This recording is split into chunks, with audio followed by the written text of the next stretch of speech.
हमारा जो टॉपिक चल रहा है संतवाणी, जिसमें 3 संतों के अनमोल वचन काव्य जो लिए गए हैं। पहले कबीर के दोहे हमने पढ़े, उसके बाद में तुलसी के दोहे पढ़े, और आज संतवाणी का जो तीसरा पार्ट है वो है राजियारा सोरठा। और ये कवि है कृपाराम जी खेड़िया। ये कृपाराम जी खेड़िया राजस्थानी भाषा के, राजस्थानी की जो काव्य भाषा का स्वरूप है जिसको डिंगल और पिंगल कहा जाता है। राजस्थानी भाषा का जो काव्य रूप है, पद्य रूप जो होता है उसको डिंगल और पिंगल कहते हैं। तो कृपाराम जी खेड़िया डिंगल और पिंगल भाषा के महान विद्वान थे, ज्ञाता थे, साथ में वो संस्कृत के भी विद्वान थे। कृपाराम जी खेड़िया का जन्म हुआ था, ये जो कवि है जिसको हम पढ़ेंगे कृपाराम जी खेड़िया, इनका जन्म हुआ था 1743 ईस्वी में इनका जन्म हुआ। अब आप सोच रहे होंगे कि भाई यहाँ पर जो प्रसंग है राजियारा सोरठा, और फिर आगे जो इनके कवि का नाम लिखा है वो कृपाराम खेड़िया है, तो इसको आप इस प्रकार से समझिए कि कृपाराम जी खेड़िया कृपाराम जी के एक बहुत ही खास, उनका एक बहुत ही प्रिय चाकर था, सेवक था, नौकर था, और उस सेवक का नाम था राजिया, राजा राम या राजिया। कृपाराम जी के सेवक का, उनके अनुचर का नाम था। चूंकि यह सेवक राजिया कृपाराम जी को बहुत अधिक प्रिय था, और हुआ क्या कि ये जो सेवक था राजिया या राजा राम, इस राजिया के कोई संतान नहीं थी, और इस बात को लेकर के वो बड़ा चिंतित रहता था। हर समय बात में उसको इस बात की चिंता होती थी, और ये राजिया बहुत बड़ी चिंता में, विषाद में डूब जाता, दुख में डूब जाता। तो इस प्रकार कृपाराम जी समय समय पर पूछा करते थे इसको चिंता का कारण क्या है।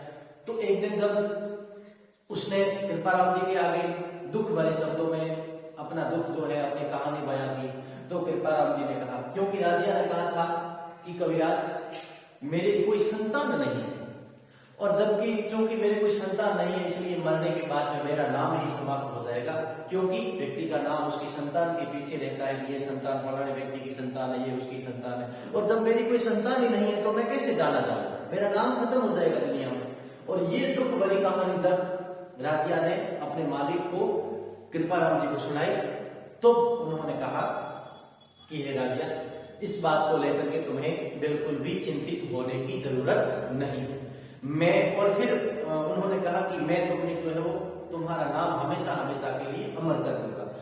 और फिर क्या हुआ, कृपाराम जी ने अपना जो भी काव्य लिखा, विशेष रूप से उन्होंने जितने भी दोहे और सोरठे जो राजस्थानी डिंगल में लिखे, हर दोहे और सोरठे में उन्होंने अपने सेवक राजिया को संबोधित करते हुए लिखे, यानी हर दोहे के अंतिम शब्द में उन्होंने राजिया का नाम दिया, या हर सोरठे के अंतिम शब्द में उन्होंने राजिया का नाम दिया, और इस प्रकार से राजिया का नाम हमेशा हमेशा के लिए अमर हो गया। तो ये थी कहानी की राजियारा सोरठा नाम क्यों है। आखिर रचनाकार तो कृपाराम जी खेड़िया ही है, लेकिन इन्होंने अपने जितने भी नीति की दोहे और सोरठे कहे, चेतावनी के और नीति के दोहे हैं इनके सारे, और इन सारे दोहों में इन्होंने संबोधित किसको किया, नाम किसका लिया, राजिया का, जो इनका प्रिय सेवक था। तो इसलिए ये इनका जो नाम है राजियारा सोरठा ये पड़े। तो हम पढ़ेंगे कृपाराम जी खेड़िया की जो रचना है राजियारा सोरठा, जिसमें कुछ नीति के और चेतावनी के दोहे दिए गए हैं। बहुत अच्छे हैं, राजस्थानी भाषा में, बहुत ही सरल शब्दों में, लेकिन बहुत गहरा इनका अर्थ है। इसलिए सभी अपनी पाठ्य पुस्तक के साथ में बड़े ही गंभीर होकर के और इनको समझने का प्रयास करें। अपनी कॉपी और पेन हमेशा साथ में रखें, कठिन शब्दों के अर्थ साथ में लिखते जाए, जिससे आपको आगे भी समझने में किसी भी प्रकार की असहजता नहीं। चलिए शुरू करते हैं। पहला दोहा है, पहला ही दोहा है राजियारा सोरठा कृपाराम जी की रचना में जो पहला दोहा है, उसमें उन्होंने कहा, उपजावे अनुराग कोयल मन हरखित करे, कड़वा लागे काग रसनारा गुण राज। ठीक से समझिएगा। देखो, राजस्थानी के शब्द बहुत सरल है, लेकिन इनके अर्थ बड़े गहरे हैं, क्योंकि हर एक दोहे के दो अर्थ साथ में चलते हैं। शाब्दिक अर्थ है, और शाब्दिक अर्थ के साथ साथ में प्रत्येक दोहे का भावार्थ है कि कवि इस दोहे के माध्यम से हमें क्या कहना चाहता है। तो दो अर्थ साथ में चलते हैं, इसलिए बड़ी सावधानी से समझिएगा। क्या कहा कवि ने, उपजावे अनुराग। शब्दों को धीरे धीरे जो है वो लिख करके और समझने का प्रयास करें। बड़े सरल शब्द है राजस्थानी भाषा के। उपजावे, उपजावे यानी उपजाना अर्थात पैदा करना, मन में हृदय में पैदा होना। उपजावे अनुराग, उपजावे अनुराग, अनुराग का मतलब होता है प्रेम। हमें जब किसी से बहुत ज्यादा लगाव होता है, अतिशय लगाव होता है, उसको प्रेम कहते हैं। और प्रेम का दूसरा नाम है अनुराग। तो कवि ने क्या कहा, उपजावे अनुराग कोयल मन हर्षित करे। जब भी कोयल बोलती है, अब देखिए किसकी बात कही, ये मधुर वचन कितने प्रभावशाली होते हैं उसका वर्णन करते हुए कवि ने कहा, उपजावे अनुराग कोयल मन हर्षित करे। हर्षित ये राजस्थानी भाषा है, हर्षित, और इसका हिंदी स्वरूप क्या होगा, हर्षित। ये हिंदी का तत्सम रूप होता है हर्षित। राजस्थानी शब्द है हर्षित, जिसका हिंदी अर्थ होता है, हिंदी शब्द होता है, हिंदी समानार्थी होता है हर्षित, और इसका मतलब क्या होगा, प्रसन्न होना, हर्षित होना, प्रसन्न होना, खुश होना, गदगद होना। अब क्या कहा देखिए, उपजावे अनुराग कोयल मन हर्षित करे। जो ही, जैसे ही, जब भी, किसी भी समय और कहीं पर भी कोयल बोलती है, तो कोयल बोलते ही हमारे मन में कोयल के प्रति अनुराग पैदा होता है। अनुराग, और अनुराग का क्या होता है यार, प्रेम। क्या पैदा होता है हमारे मन में, प्रेम होता है, अनुराग पैदा होता है, प्रेम उपजता है। उपजावे यानी पैदा होता है। क्या पैदा होता है, जैसे कोयल बोलती है तो हर एक व्यक्ति के हृदय में उपजावे पैदा करती है। क्या पैदा करती है, अनुराग पैदा करती है, प्रेम पैदा करती है। हमारे हृदय में प्रेम उत्पन्न होता है, किसके प्रति, कोयल के प्रति। क्यों, क्योंकि उसकी वाणी बहुत मधुर होती है, मीठी होती है।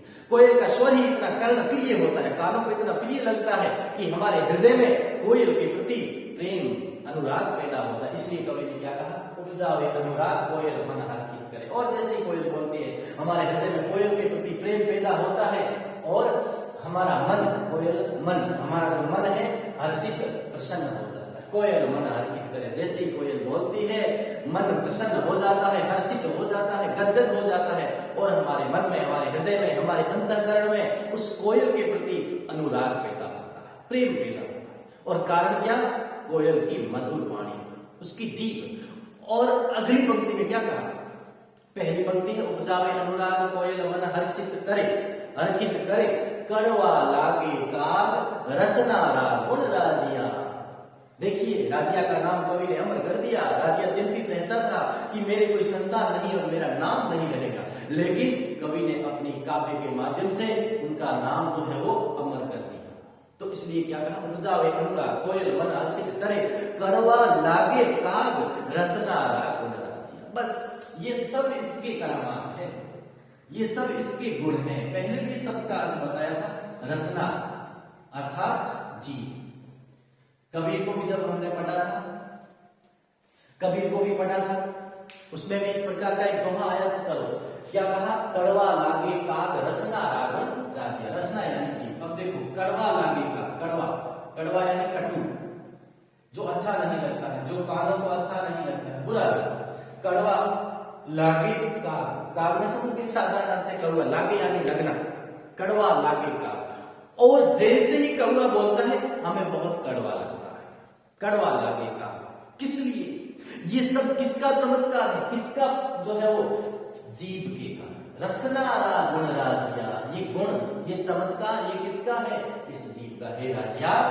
इस संसार में मीठी वचनों को तो सब जो है वो सबको प्रिय हो, सब चाहते हैं, लेकिन कड़वा लागेगा। और कौवे के जैसे अगर कड़वे वचन बोलते हैं वो सबको कड़वे लगते हैं, अर्थात जीव का ही, मीठे वचनों का ही महत्व। रसना राग, जैसे बोलोगे सामने से वैसा ही हमें प्रत्युत्तर मिलेगा। तो क्या कहा कवि ने, उपजावे अनुराग। पहले पंक्ति देखो समझ में आ गई हो, सरल है। उपजावे अर्थात पैदा करना, मन में पैदा होना, उत्पन्न होना। और क्या उत्पन्न होता है, अनुराग। अनुराग बोले तो अनुराग का अर्थ क्या होता है, प्रेम।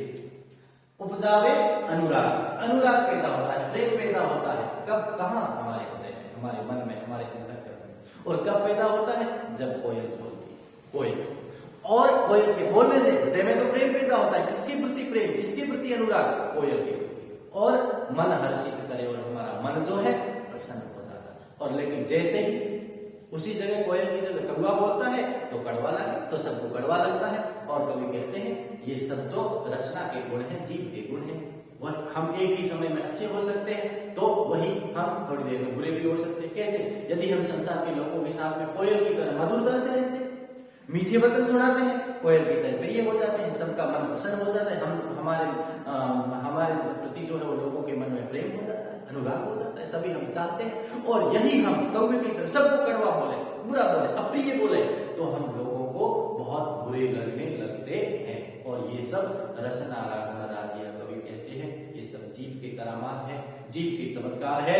इसलिए हमें सदैव इस संसार में मधुर वचन ही बोलने चाहिए। और कबीर को भी हम इसी में पढ़ा था कबीर को कि कोयल का को धन हरे, कोयल का को देत मीठे वचन सुनाए के जगत न करे। कौवा बेचारा किसी का धन चुराता नहीं और कोयल किसी को धन कमा करके देती नहीं, लेकिन उसके बावजूद भी कोयल सबको प्रिय होती है, कौवा किसी को भी प्रिय नहीं होता। क्यों? मीठे वचन सुनाए के। कोयल मीठा वचन सुना करके जग अपनो करी ले, सारे संसार को अपना कर लेती है। और यहाँ पर भी यही बात कही, कोयल मन हर्षित करे, कोयल सबके मन को प्रसन्न कर लेती है। और कौवा जो है वो कड़वा बोलता है, इसीलिए किसी को प्रिय। भावार्थ क्या है इस दोहे का कि संसार में हमेशा मधुर वचन बोलने चाहिए और सभी से प्रेम पूर्ण व्यवहार ही करना चाहिए। ये था पहला दोहा। दूसरा देखिए, दूसरा है काली घड़ी करू कस्तूरी कांटा तुले, सकर घड़ी स्वरूप रोड़ा तुले राजी। देखो कितनी अच्छी बात है। राजस्थानी की अपनी एक विशेषता होती है, इसमें तो एक मिठास के साथ में चेतावनी के साथ में व्यंग्य बात कहने की जो शैली होती है उसमें हमेशा व्यंग्य होता है, व्यंजना होती है। कितनी अच्छी बात है। देखो काली घड़ी गुरु, काली देखो ये राजस्थानी शब्द है, ये राजस्थानी शब्द है। काली अर्थात काले रंग की, जो वस्तु काले रंग की होती है उसको काली हिंदी में लिखते हैं काली, और राजस्थानी में क्या बोलते हैं काली। जैसे हिंदी में होता है बादल, राजस्थानी में बोलते हैं बादल, बादड़ी, काली। तो इसलिए कवि ने क्या कहा काली घड़ी, घड़ी यानी बहुत अधिक, घड़ी ये राजस्थानी का शब्द है, हम सब इसको काम में लेते हैं, प्रतिदिन हमारी आम बोलचाल की भाषा का शब्द है घड़ी। घड़ी यानी ज्यादा, अधिक। काली घड़ी कुरूप, काली घड़ी कुरूप, ये इस शब्द को जो मैंने पहले भी कई बार बताया, फिर समझिएगा। देखो ये हिंदी के दो अवयव है या हिंदी के दो उपसर्ग है, एक तो है सु और एक है कु। सु इसका अर्थ होता है अच्छा, ये जिसके साथ में लगेगा उसका अच्छा अर्थ हो जाएगा।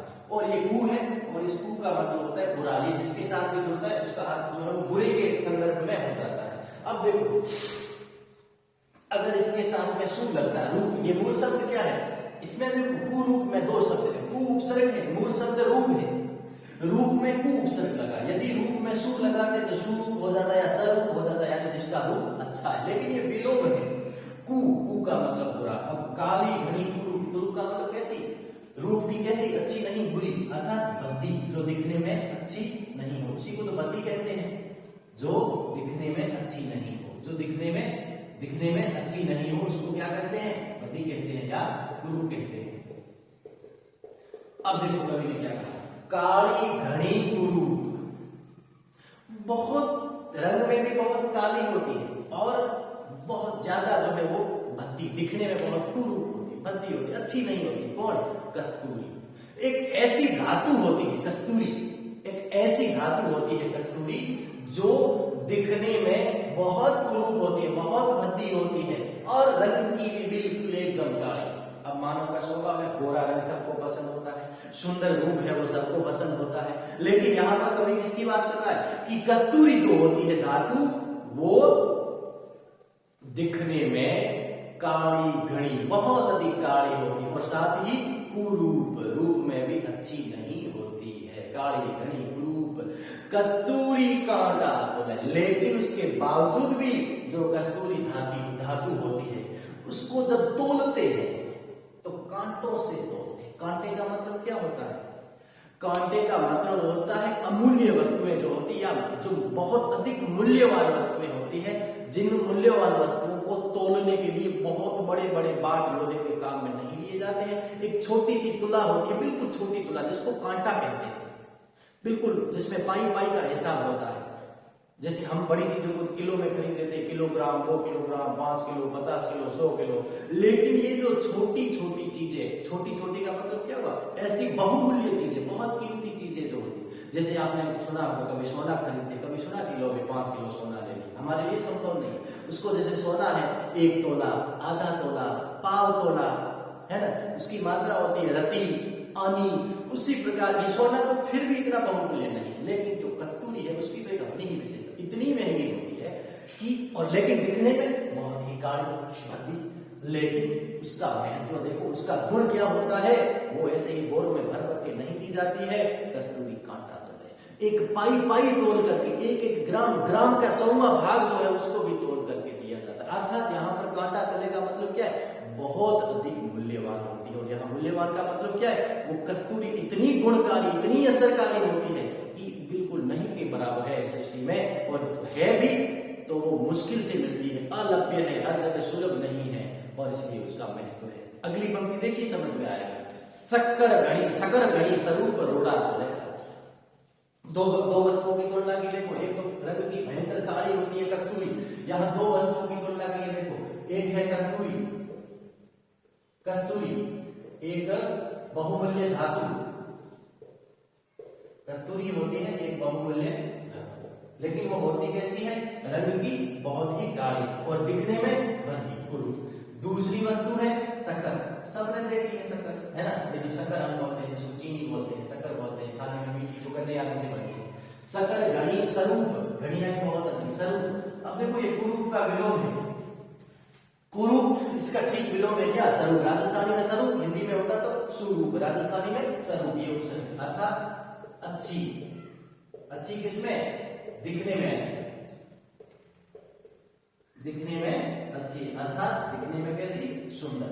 अब देखो 2 वस्तुओं की तुलना की है, एक वस्तु जो दिखने में बहुत भद्दी और बहुत बुरी है, एक वस्तु जो दिखने में बहुत अधिक सुंदर है, लेकिन महत्व यहां पर बाहर की सुंदरता का नहीं होता है। शक्कर दिखने में बहुत अधिक सुंदर है, इसलिए शक्कर बहुमूल्य नहीं हो गई। मूल्य किसका होता है, शक्कर घड़ी स्वरूप। दूसरी पंक्ति को देखो, ठीक से समझना, शक्कर घड़ी स्वरूप। शक्कर दिखने में तो कवि कहता है बहुत ज्यादा स्वरूप होती है, बहुत ज्यादा अच्छी होती है, एकदम सफेद सफेद जो है बर्फ और चांदी के ढेले के समान, इतनी इतनी गोल गोल उसकी जो डलियां होती है, लेकिन रोड़ा तुले राजिया, कितनी कितनी बड़ी बात कही देखो, रोड़ा तुले राजिया। लेकिन उस शक्कर को तोला किससे जाता है, ग्राम से नहीं, कांटे कांटे में नहीं तोला जाता है। रोड़ा तोले, रोड़ा यानी पत्थर, रोड़े का मतलब क्या होता है, पत्थर के टुकड़े, बड़े बड़े पत्थर, अर्थात लोहे के जो बाट होते हैं, 5 किलो का डाल दिया, 2 किलो का डाल दिया, और एक तरफ तराजू में दिल धड़ाधड़ से शक्कर की ढेरियां डाल दी, थोड़ी बहुत ज्यादा भी होगी कोई परवाह नहीं करता। रोड़ा तोले, पत्थरों से तोल तोल करके और बोरे भर भर के दी जाती है, क्यों, वो दिखने में बहुत सुंदर है, लेकिन शक्कर का इतना कोई महत्व नहीं, क्योंकि वो इतनी गुणकारी नहीं है जितनी गुणवान कस्तूरी होती है। तो मूल्य किसका होगा, मूल्य किसका होगा, बाहरी रूप रंग का या फिर भीतर के गुणों का, आप खुद सोच करके बताइएगा, मूल्य किसका है, महत्व किसका अधिक होता है। बाहर के रूप रंग का अधिक महत्व होता है। यदि कोई व्यक्ति संसार में बाहर से रूप रंग में, डील डोल में बहुत अधिक सुंदर है, हट्टा कट्टा है, लंबा है, गोरा चिट्टा है, देखने में बहुत सुंदर है, उसका महत्व अधिक होगा, या जो दिखने में बहुत भद्दा है, बुरा है, रंग में भी काला है, लेकिन वो महान गुणवान है, महान विद्वान है, मूल्य किसका होगा आज के समय में, किसका होगा, उस गुणवान व्यक्ति का होगा, न कि दिखने में सुंदर और गुणहीन व्यक्ति का। अगर व्यक्ति रूप में कितना भी सुंदर हो लेकिन उसके अंदर गुण नहीं है, उसका कोई महत्व नहीं है। जैसे संस्कृत में भी एक उक्ति प्रसिद्ध है, रूप यौवन संपन्ना विशाल कुल संभवा विद्याहीना न शोभन्ते। विद्याहीना, यहाँ विद्या का मतलब क्या हुआ, गुण, हीना यानी रहित, विद्याहीना गुणों से रहित व्यक्ति न शोभन्ते, कभी शोभा नहीं देता है।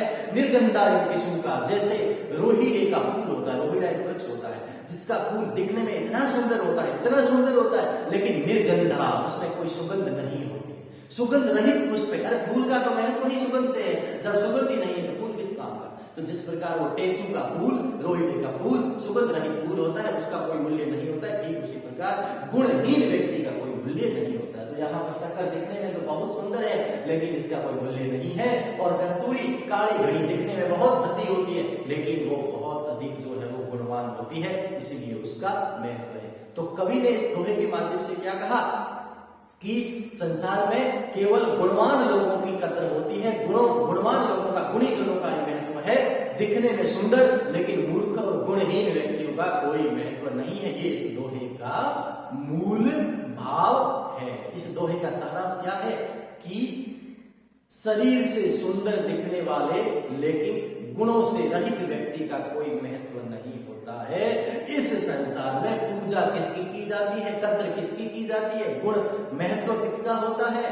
शरीर से चाहे वो सुंदर हो या नहीं हो, दिखने में रूप में सुंदर हो या नहीं हो, लेकिन वो यदि कस्तूरी के समान गुणवान है, उसमें विद्या है, विद्वता है, गुण है, ज्ञान है, वो ज्ञान का भंडार है, तो उसका मूल्य होता है न कि बाहरी सुंदरता की। ये इस दोहे का मूल भाव है। ठीक है, मैं उम्मीद करता हूं आपको सबको समझ में आ गया होगा।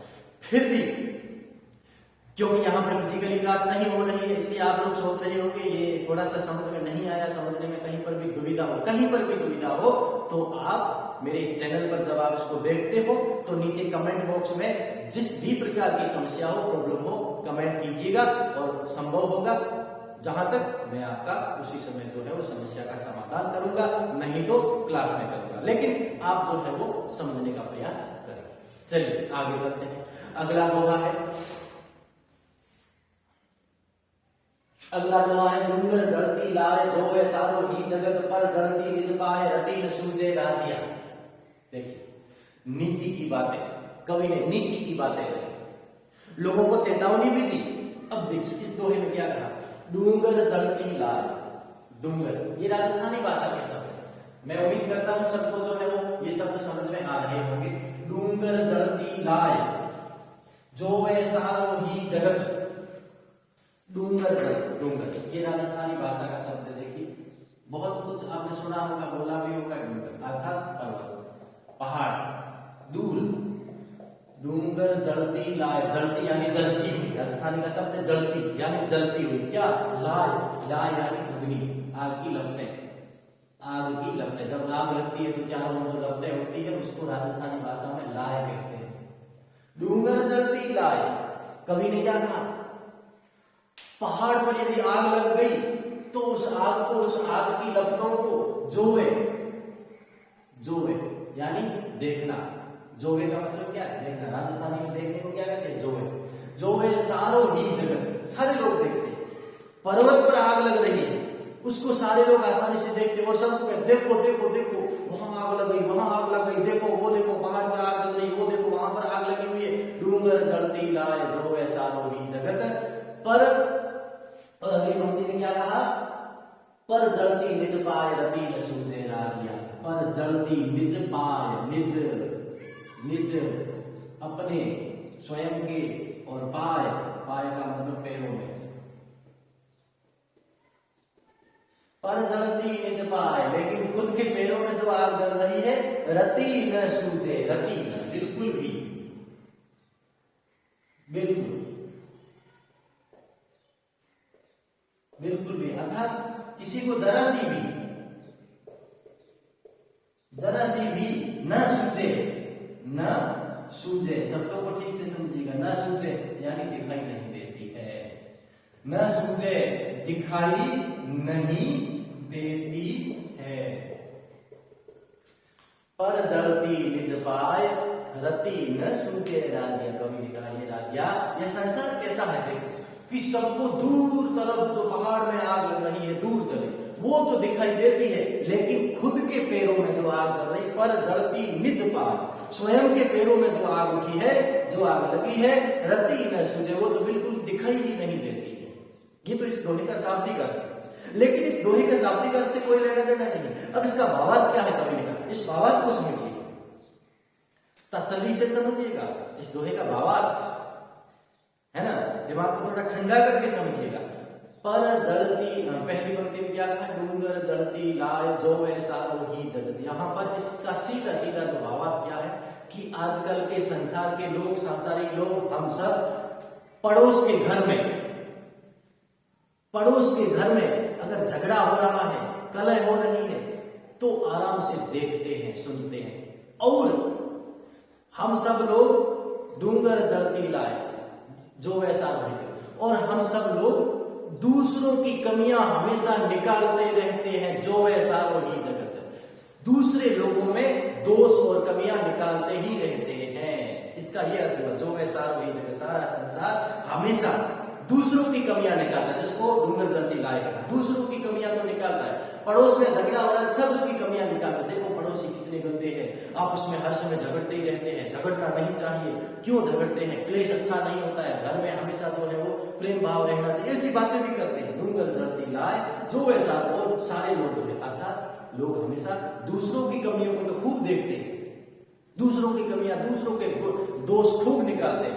लेकिन कवि ने क्या कहा, दूसरी पंक्ति समझिएगा, लेकिन पर जड़ती निज पाए, लेकिन खुद के पैरों में जो आग लगी, अर्थात खुद में जो अवगुण भरे पड़े हैं, खुद में जो दुर्गुण भरे हुए, खुद में जो कमियां हैं, रति न सूझे राधिया, वो बिल्कुल भी दिखाई नहीं देती है, जरा भी दिखाई नहीं देती है। जैसे कोई खुद में तो कोई कमी है ही नहीं, और सदैव हर समय दूसरों की कमियां निकालने में ही लगे रहते हैं।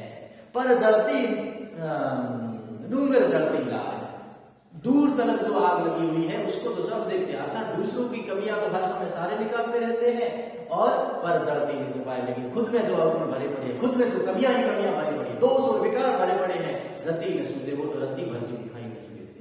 भावार्थ क्या है कि हमें कभी भी दूसरों की कमियां नहीं निकालनी चाहिए, और दूसरों की कमी निकालने से पहले, दूसरों के दोष खोजने से पहले खुद के भीतर झांक करके देखना चाहिए, अपने गिरिबा में झांक कर देखना चाहिए कि मुझ में कितने अवगुण भरे हुए हैं, पहले खुद के अवगुणों को दूर करना चाहिए। जैसा कबीरदास का भी एक दोहा है कि बुरा जो देखन में चला, बुरा न मिलिया कोय, जो घर देखा आपना, जो घर, कबीरदास जी कहते बुरा जो देखकर मैं चला, मैं बुरे ढूंढने लगे, मुझे कोई बुरा नहीं मिला, और जो घट देखा आपना हो, जैसे ही मैंने अपने भीतर देखा, मुझसे बुरा न कोई, मुझसे बुरा तो संसार में कोई है ही नहीं। अर्थात कमियां, दोष निकालने हैं तो हमेशा पहले खुद के देखो, अपने गिरिबा में झांकिए, और जो जो कमियां हैं उनको दूर करिए। हमें कभी भी दूसरों की कमियां नहीं निकालनी चाहिए। इस दोहे का मूल भाव, मैं उम्मीद करता हूँ आपको ठीक से जो है वो समझ में आ रहे होंगे। साथ ही साथ में कठिन शब्दों के जो अर्थ है वो भी आप लिखते जाइएगा,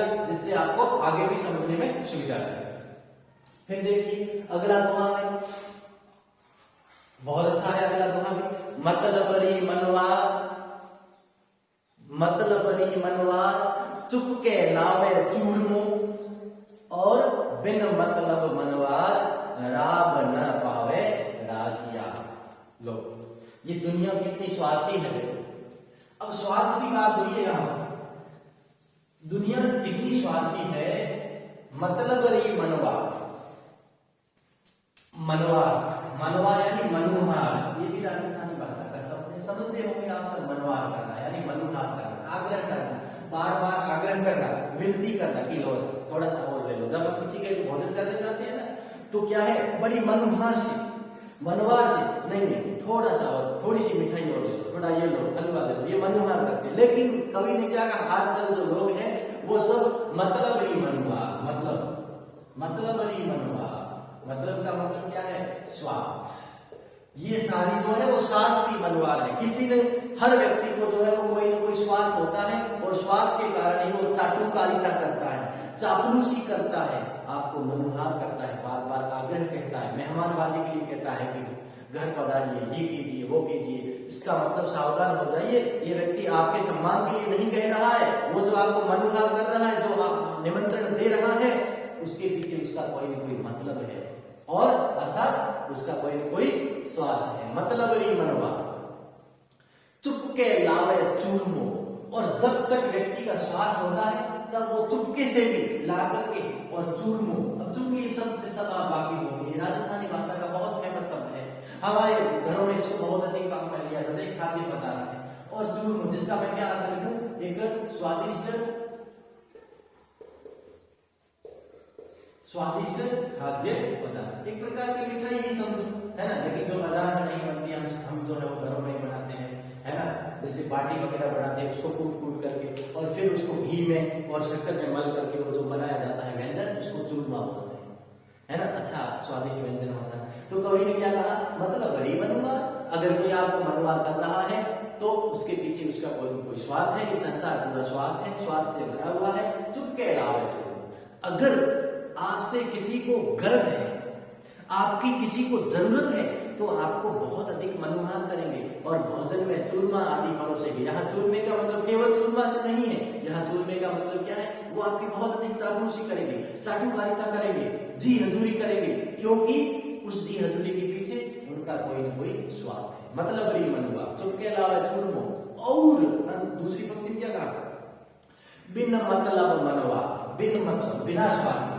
यदि किसी का स्वार्थ नहीं होगा, बिन मतलब, यदि किसी का कोई स्वार्थ नहीं है, बिना किसी स्वार्थ के, अगर हम किसी के घर चले गए, देखिए भेद स्पष्ट हो जाता है।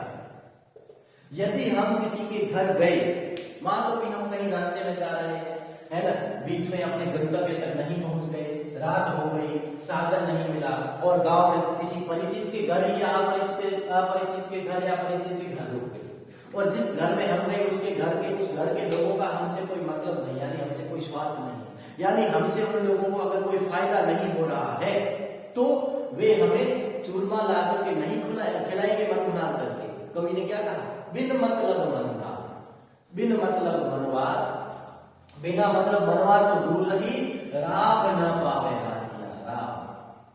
अब राब के दो अर्थ होते थे। अगर हिंदी की दृष्टि से इसको समझेंगे तो जो गन्ना होता है उसको ओटा करके, उसको गाढ़ा करके, और जो ओटाया जाता है, गर्म किया जाता है, और उससे जो एक ऐसा पदार्थ बनता है, गाढ़ा सा रस, गाढ़ा रस जो होता है, उसको राब कहते हैं। लेकिन राजस्थानी में इसका एक अलग ही अर्थ है। राब का मतलब क्या है, हमारे यहाँ सबसे सस्ता, सबसे जो दोयम दर्जे का जो पदार्थ, खाद्य पदार्थ होता है, उसको राब कहते हैं। यानी कि गर्म पानी में हल्का सा आटा डाल दिया और जो घोल बनेगा उसको राब कहते हैं। यानी जो खाने में जिसको बहुत कम या बिल्कुल नहीं के बराबर खाया जाता है, ये कोई जिसका महत्व नहीं। तो बिन मतलब, अगर कोई हम कहीं पर भी गए और किसी का हमसे कोई मतलब नहीं है, तो बिन मतलब मनवार, बिना मतलब के मनवार तो दूर की बात है, राब न पावे राजिया, लोग जो है वो राब तक नहीं खिलाते हैं, मनवार तो दूर की बात है। अर्थात इस दोहे का भावार्थ क्या है कि ये सारा संसार स्वार्थी है, लोग सारे मतलबी है, मतलब से भरे हुए हैं, और जब तक लोगों को आपसे कोई स्वार्थ है, आपसे कोई फायदा है, तभी वे आपकी मनुहार करेंगे, अर्थात आपकी जी हजूरी करेंगे, आपकी चापलूसी करेंगे, आपका झूठा सम्मान करेंगे। और जिस दिन उन लोगों को आपसे कोई फायदा नहीं रहा, आपसे कोई स्वार्थ और मतलब नहीं रहा, वो आपको बिल्कुल कभी पूछेंगे भी नहीं। अर्थात ये संसार स्वार्थ से भरा हुआ है और स्वार्थी है। ये इस दोहे का जो है मूल भाव। अच्छा दोहा है, मतलब भी मनवार, चुप के अलावा चूरमो, और बिन मतलब मनवार, राब न पावे राजिया। मैं उम्मीद करता हूँ सरल है, हमारी खुद की जो राजस्थानी भाषा है, हमारे खुद के घरेलू शब्द है, इसलिए आपको अच्छी तरह से समझ में आ रहे होंगे। शाब्दिक सीधे अर्थ और बढ़िया अच्छा चेतावनी भी और साथ साथ में भावार्थ भी है इसका। अगला दोहा देखिए, मुख ऊपर मिठियास, घट माही खोटा घड़े, इसड़ा सो इखलास, राखी जे नहीं राखिया। फिर देखो कितनी अच्छी बात कही, मुख ऊपर मिठियास, मुख ऊपर मिठियास, मुख ऊपर यानी मुंह पर, मुख ऊपर का मतलब क्या होगा, मुंह पर, मिठियास मधुर बोलना, मिठियास यानी मधुर बोलना, मीठे शब्दों में बोलना, मुख ऊपर मिठियास। जो लोग मुंह पर तो मीठा बोलते हैं, मुख ऊपर मिठियास, जो लोग मुंह पर तो मीठा बोलते हैं, परंतु घट माही खोटा घड़े, लेकिन भीतर ही भीतर खोटा घड़े। सरल शब्द है राजस्थानी, खोटा घड़े यानी हमारे बारे में बुरा सोचते हैं। मुख ऊपर मिठियास, हमारे मुंह पर तो चापलूसी करते हैं, मीठा बोलते हैं, और हृदय में घट माही, भीतर मन ही मन जो है हमारे प्रति बुरा सोचते हैं। तो ऐसे लोगों से कवि ने क्या कहा कि जो लोग केवल मुंह पे तो मीठा बोलने वाले होते हैं और जो हृदय में हमेशा जो है वो खोटे घड़ते हैं, अर्थात बुरा सोचते हैं हमारे प्रति, केवल मुंह पे ही मीठा बोलते हैं और बाकी मन में हमारे प्रति जो हर समय बुरा सोचते रहते हैं, तो ऐसे लोगों से। अगली पंक्ति में कवि ने क्या कहा, इसड़ा सुन इखलास। इसड़ा का मतलब ऐसे लोगों से, मुख ऊपर मिठियास घट माही खोटा घड़े, जो लोग मुंह पर नहीं, केवल मुंह पर ही मीठा बोलते हैं और मन में जो बुरा विचार हर समय करते रहते हैं, जो बुरी बुरी योजनाएं हमारे प्रति बनाते रहते हैं, जिसको कवि ने कहा खोटा घड़े।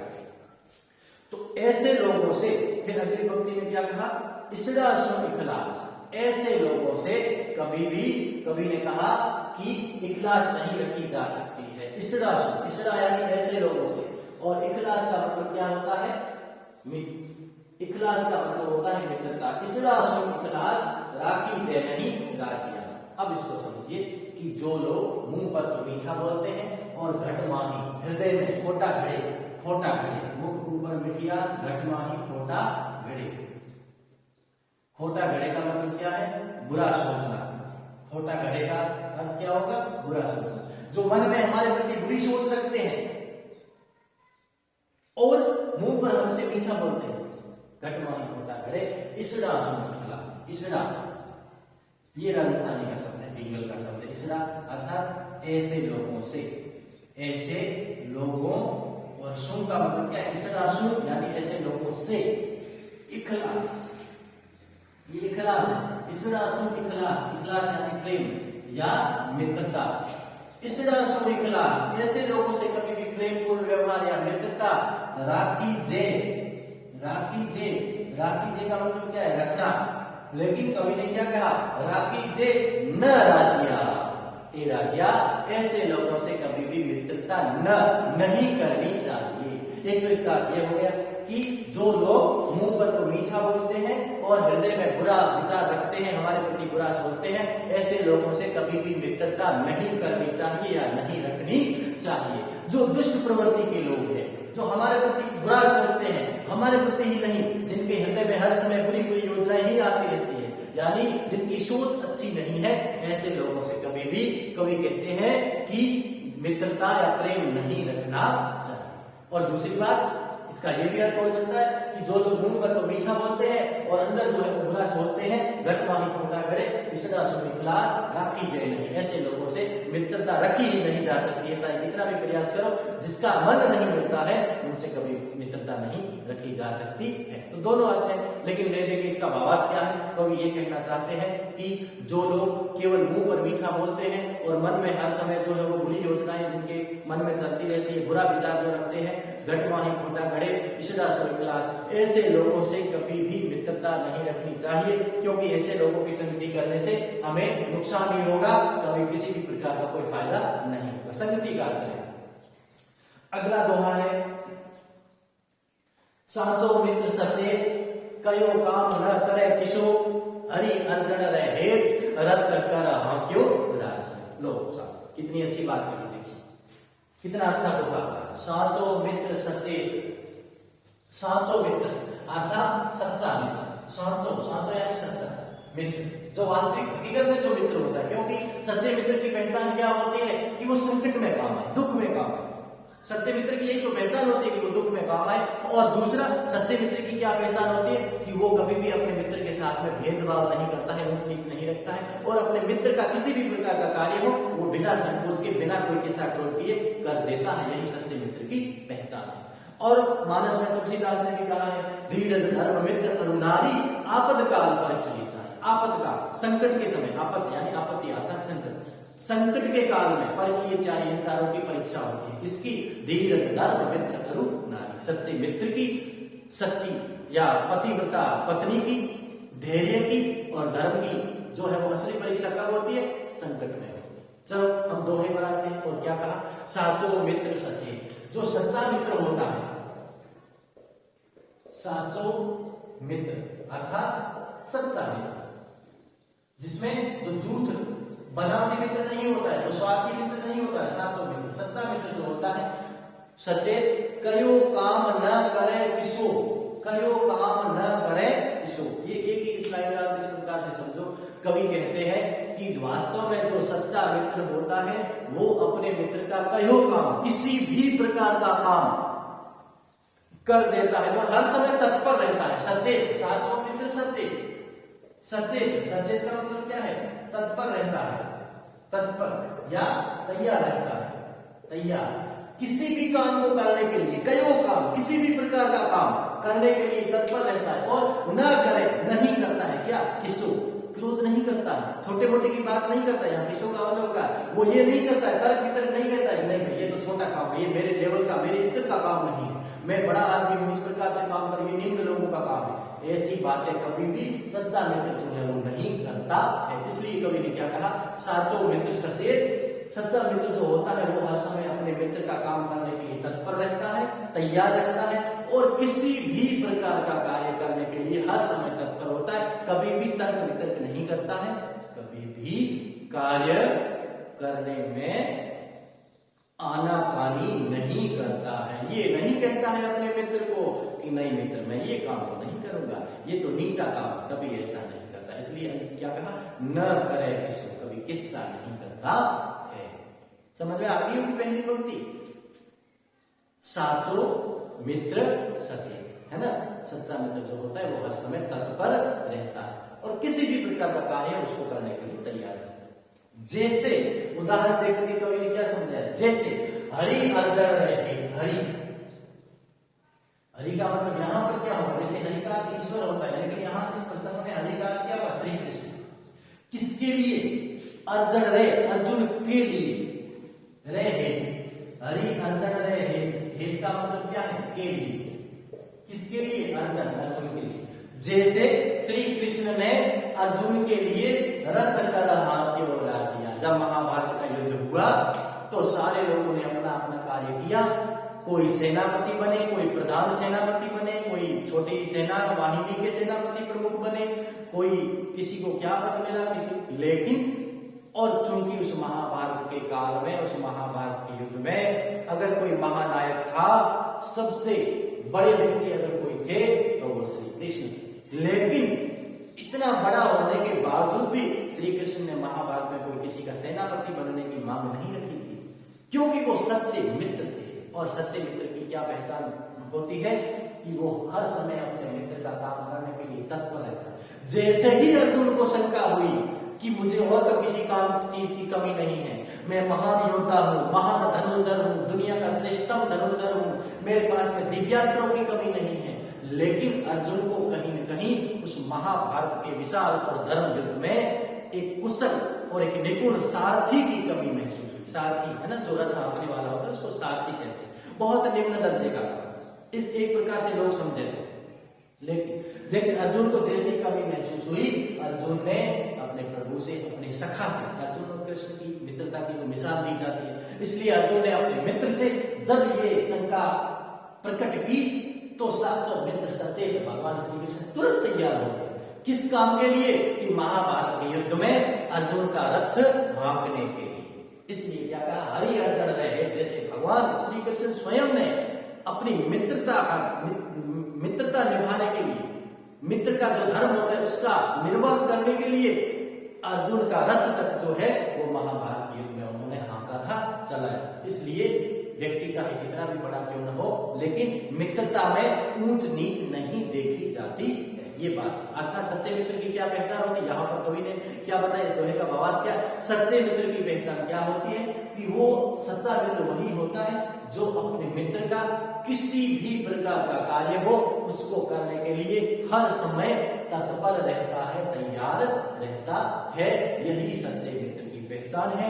और दूसरी बड़ी बात जो उसने बताई कि मित्रता में ऊंच नीच नहीं देखी जाती है, कि काम कैसा है, अच्छा है, श्रेष्ठ है या नहीं है, ये नहीं देखा जाता है। बस मित्र तो हर समय सच्चे यानी तत्पर रहता है। जैसे भगवान श्री कृष्ण, और उन्होंने महाभारत के युद्ध में स्वयं ने अपने हाथों से रथ कर हाँक्यो, कर यानी हाथ, अपने खुद के हाथों से अर्जुन का रथ हाँका। ये होते हैं सच्चे मित्र की पहचान। मित्रता का महत्व, सच्चे मित्र का महत्व बताया। अब अगला, और मैं उम्मीद करता हूँ लगभग ये अंतिम दोहा है संत वाणी के अध्याय का, अंतिम दोहा कृपाराम जी का। ये बहुत अच्छा दोहा है हम सबके लिए, जो है उत्साह वर्धन करने के लिए, हम सबको एक प्रेरित करने के लिए अंतिम दोहा। आप सब देखिएगा, पढ़िएगा इसको। क्या लिखा हुआ है, हिम्मत कीमत होय, बिन हिम्मत कीमत नहीं, करे न आदर होय, रत कागज ज्यों राजिया। कितना प्रेरणादायी दोहा है। देखिए, कवि ने क्या कहा कि हे राजिया, इस संसार में अगर कीमत है तो केवल और केवल हिम्मत की है। हिम्मत का मतलब क्या है? साहस। हिम्मत का मतलब क्या है? साहस। अर्थात इस संसार में कीमत, ये कीमत जो हिंदी में इस प्रकार से लिखी जाती है ना, कीमत अर्थात मूल्य। इस संसार में केवल किसका मूल्य है? या महत्व, मूल्य भी होता है और महत्व भी। किसका महत्व होता है? हिम्मत का, साहस का। अर्थात जो साहसी लोग, निर्भीक नहीं, माफ कीजिएगा, डरपोक नहीं, कायर नहीं, कैसे? साहसी। संसार में हमेशा साहसी लोगों का ही महत्व है। हिम्मत कीमत हो, किसका मूल्य है, किसका महत्व है? हिम्मत वालों का। हिम्मत कीमत हो, बिना हिम्मत कीमत नहीं। बिना हिम्मत के अर्थात जो कायर है, जो भीरू है, जो डरपोक है, जो हाथ पर हाथ धरे बैठ जाते हैं, जो किसी कार्य को इसलिए नहीं करते हैं कि क्या पता इस कार्य में मैं सफल होऊंगा या नहीं, ये इसको कहते हैं कायरता। तो ऐसे लोगों की बिन हिम्मत कीमत नहीं, ऐसे लोगों का कोई महत्व नहीं होता, ऐसे लोगों का कोई मूल्य, ऐसे लोगों की कोई कीमत नहीं होती। संसार किसको पूछता है? साहसी लोग। संसार में नाम किसका रहता है? साहसी लोग। तो इसलिए कवि ने क्या कहा? हिम्मत कीमत हो या बिन हिम्मत कीमत नहीं। और उदाहरण क्या दिया? उदाहरण क्या दिया? करे न आदर कोय रद कागज ज्यों राजिया। कवि ने जैसे कहा कि कायर लोगों का उसी प्रकार कोई आदर नहीं करते हैं जैसे करे न आदर कोई, जैसे रद कागज ज्यों राजिया। जैसे रद कागज होते, रद्दी कागज कहते हैं किसी भी प्रकार का कागज। कागज को हम अखबार समझ लें, समाचार पत्र जैसे अखबार है, आज का अखबार है। जब तक हमने इसको नहीं पढ़ा है तब तक तो उसका आदर हम करते हैं। जैसे ही हमने आज का अखबार पढ़ लिया उसके बाद में उसका कोई कदर नहीं है और पढ़ते ही हम उसको एक कोने में फेंक देंगे। करे न आदर को, इसलिए क्या कहा? रद्द कागज जैसे, क्योंकि वो अब कागज कैसा हो गया? रद्दी हो गया, वो कोई काम का नहीं और उसका कोई मूल्य नहीं होता। करे न आदर क्यों? रद्द कागज जो यानी जिस प्रकार पढ़े हुए कागज का, रद्द कागज का कोई आदर नहीं करता है, उसको कोई संभाल करके नहीं रखता है, ठीक उसी प्रकार हिम्मत रहित व्यक्ति जो होता है, कायर व्यक्ति जो होते हैं, उसकी कोई कीमत नहीं होती। इसलिए कवि ने कहा हिम्मत कीमत होए, केवल साहसी लोगों की साहस की कीमत होती है, उत्साह का महत्व होता है। बिन हिम्मत, बिना उत्साह के जो निरुत्साही लोग होते हैं, जो कायर लोग होते हैं, डरपोक होते हैं, उनकी कोई कीमत नहीं होती है। जैसे करे ना आदर कोई आदर नहीं करता है, किसका? रद्द कागज। जैसे रद्दी कागज हो गया, उसका जैसे कोई आदर नहीं होता है, घर में उसका जैसे कोई महत्व नहीं है, ठीक उसी प्रकार कायर लोगों का भी कोई आदर नहीं करता है।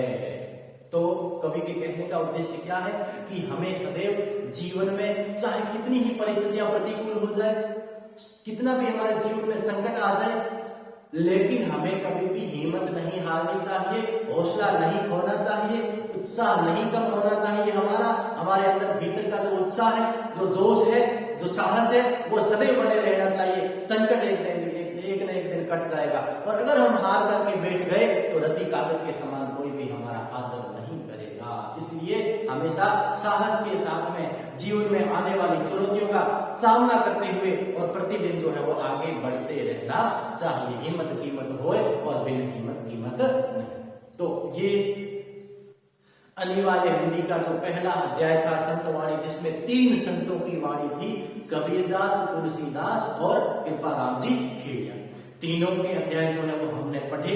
मैं उम्मीद करूंगा और करता हूं कि आपको बेहतर तरीके से, अगर आपने इसको गंभीरता से लिया है और सीरियसली होकर के आपने अपनी किताब साथ में रख करके, पेन कॉपी ले करके और फिर अगर इनको समझा है, तो मैं उम्मीद करता हूं 100% आपको समझ में आया होगा।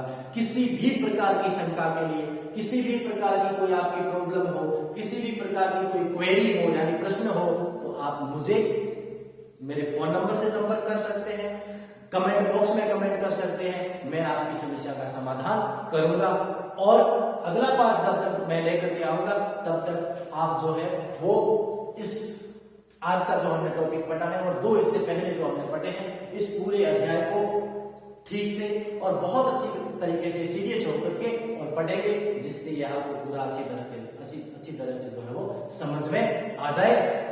मैं उम्मीद करता हूं आप लोग सीरियसली जो है इसकी स्टडी करोगे और अगला अध्याय जब तक मैं लेकर के आऊंगा तब तक के लिए गुड बाय, जय हिंद।